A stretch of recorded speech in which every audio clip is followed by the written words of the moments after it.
What's up guys, welcome back to the channel. I know I haven't been posting any videos lately, but I'm back now and we got a lot more projects going on with this car and our other 350Z. So please stay tuned for everything that's going to be going on this year. It's going to be a lot of exciting stuff. And if you haven't been on our channel, go to our main page and check out previous videos. So today we got to pull the transmission.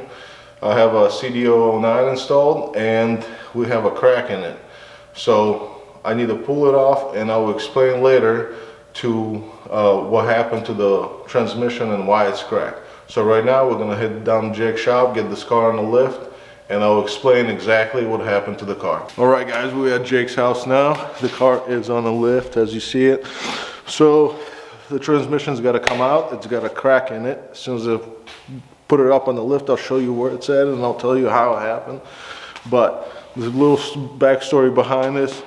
My buddy let me borrow this transmission a few years back because I blew mine, and now he is ready to get this transmission back into his car. So I'm gonna have to pull this transmission out and I'll show you what needs to be done actually to fix it so I can give it back to him. But right now we're gonna get this car up higher and check out the little oops that we got going on. All right guys, this is what we got going on. We have a crack right at our drain plug, and it's a sad story. What happened was my buddy was installing the drain plug and he ended up over torquing the drain, and basically the transmission cracked all the way through where the threads are. So now I have to pull this off and basically replace the whole case. And I have a case that's laying around that I'm gonna be swapping out with this one. I have never had to do that yet, so that'll be something new. And I think it will work out. It's the same exact case, so we're just gonna have to pull this trainee off, disassemble it, and swap the case out. But the problem I think will be is whenever I end up installing this motor, I end up pushing this so far back that the upper two bolts that hold bolt up to the engine block are so close to this firewall that I'm afraid they're not going to be able to come out without motor getting moved forward a few inches. So I will try it anyway and see if I can make that happen, and if not, we're going to have to pull the motor out or maybe just move it forward a little bit, but hopefully we don't have to do that. So that's the story behind this, and I will be ordering another transmission, another CD009, probably from Z1. That is the cheaper option, a few $100s cheaper than the dealership actually. So I'll price both of them out. Z1 ended up being like $1,700 and dealership was like $2,100. So not too bad still for the price. I thought about getting a used one, but as we all know, they're still kind of a lot of money, and they go for about, I don't know, $1,000 at least in my area. And I don't know if I want to risk it buying a used transmission. Maybe there's something wrong with it, and then it's going to be another problem, and you're going to be $1,000 in the hole. I'd rather go ahead and spend a little extra and just know that it's going to be nice and new or refurbished maybe. So however that works out, whenever I purchase it, I just want it to work. I don't want to be pulling this out again. So for now, we're going to get started.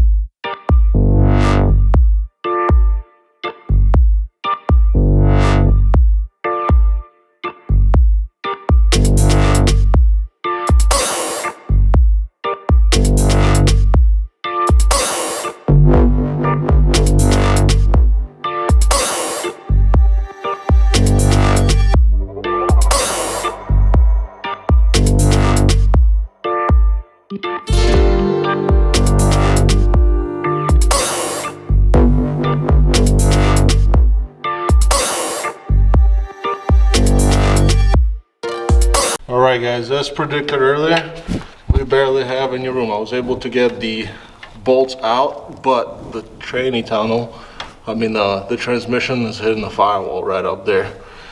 And this year right here is hitting this side right here.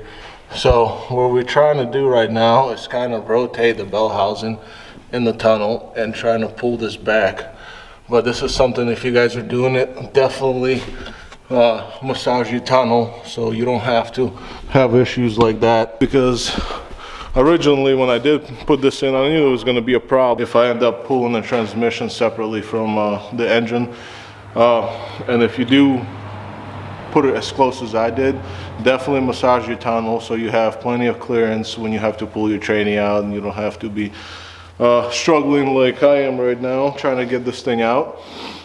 So anyway, we're going to give it a shot, rotate the thing over to the right, I'm sorry, to the left of the car, and pull it back. And if that doesn't work, we're gonna basically have to move the motor. Right now we have the motor mounts loosened up, and you see our little ghetto setup where we have the piece of wood pushing on the engine to give it a little tilt, but there isn't much really of a clearance to get that out. So let's try this one more time. All right guys, as you saw, we're able to pull that out, twist the whole transmission in the tunnel, and pull it back a little bit with our piece of wood that was prying on the engine, just to give it a little angle down. And I did loosen up the motor mounts just a little bit, just to give it that little bit of movement. Anyway, here it is.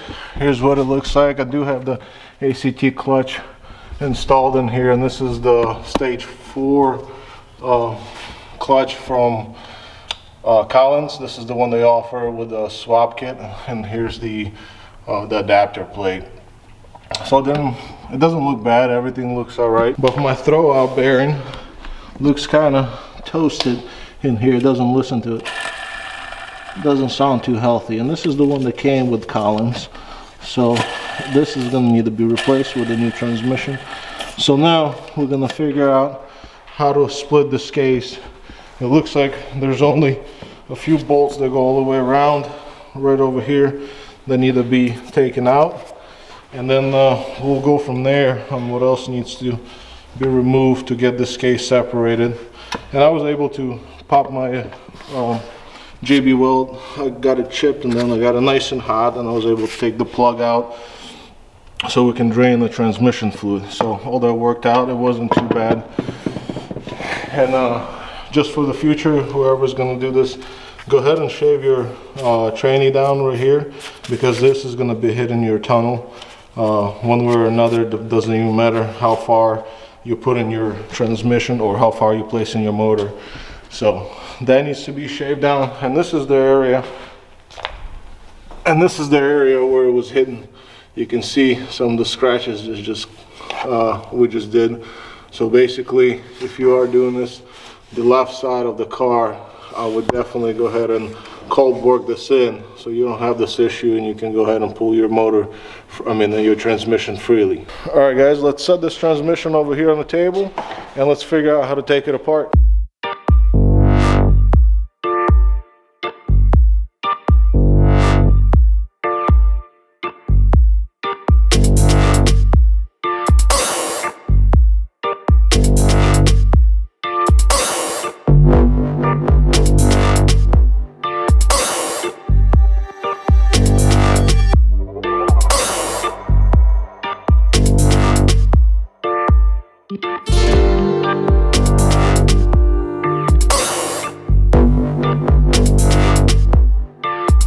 Alright guys, so right here, and don't mind the heater going, I know it's a little noisy, but it is like 29 degrees outside here in Ohio today.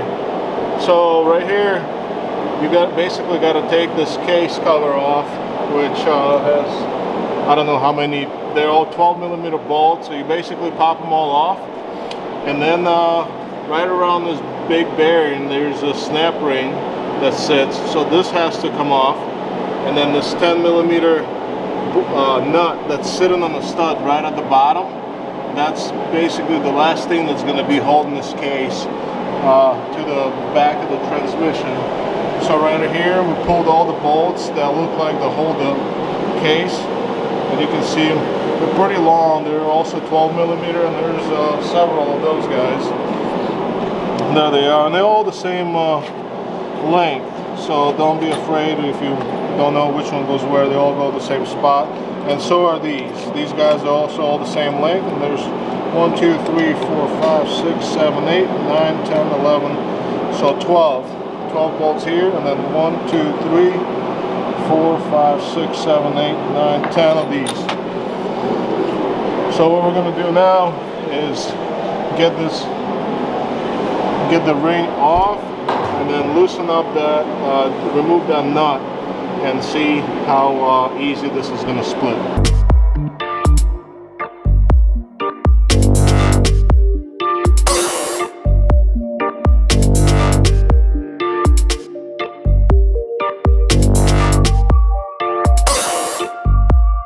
Alright guys, I lied. There was one more bolt.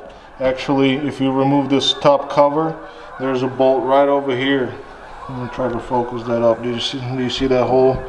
So actually it's not 10, there's 11 bolts. And here you go, it's split right up. As soon as we removed that bolt, it came apart because we couldn't figure out what else was holding the transmission, or what was holding the case to the transmission. So make sure you remove 11 bolts. And here's the case, and this is what it looks like inside. Nothing special. And the crack is actually right, I'm going to try to focus this camera. I don't know if you see it, but it's right, it starts right here and it kind of goes all the way, and on the inside it's hard to see. So we're going to try to actually V this out pretty deep and then try to build it back up. So basically weld it back up and then maybe retap it, or completely cut this out and put a new bond in. I don't know if it'll work, but we'll give it a shot. And if some of you wondering about the exhaust, this is how my exhaust is ran, all the way down. 3-inch stainless all the way down with the V-band clamps. And then it comes out off to the side. So if you're running it, this is a good way to run the exhaust. There's plenty of room for it. And it goes right back up in there. It goes up in there to our headers. And here's the bond for my O2 sensor. There's my wastegate. I'm just showing you that right now because it's very accessible and you can see everything under here. So this is also the plate that came with the Collins with a nice mount. And another thing I want to share is this shifter. If any of you know, the shifter that comes with Collins, the only thing, it's a nice billet piece and everything, but the only thing I don't like about it is when you're just driving and cruising on the highway, this thing rattles like crazy. So I don't know if any of you know how to fix that problem.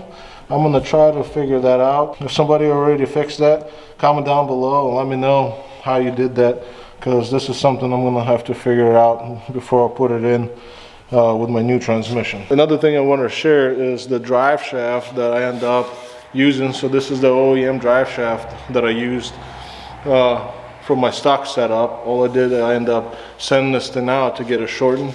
And what they did is, I'm going to show you right now, they just basically cut it right around here and end up re-gluing this with some kind of epoxy, it looks like.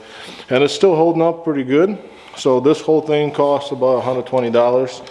Plus whatever the shipping was, and this place is out in Arizona, and it took about a week. So I shipped it on a Monday and it came back about a Friday or something like that. It was very fast, and the guys were super helpful. I forget what the company name is, but if anybody's interested, just comment down below and I'll find the company's name. So it's cheaper than getting the new drive shafts. New ones are about what, $500 or whatnot, and this was $120, and it's still working out pretty good. So I'm pretty happy about that. Other than that, guys, I'm gonna go ahead and pack that transmission up and take it over to my buddy's shop. But for today, I think this is it.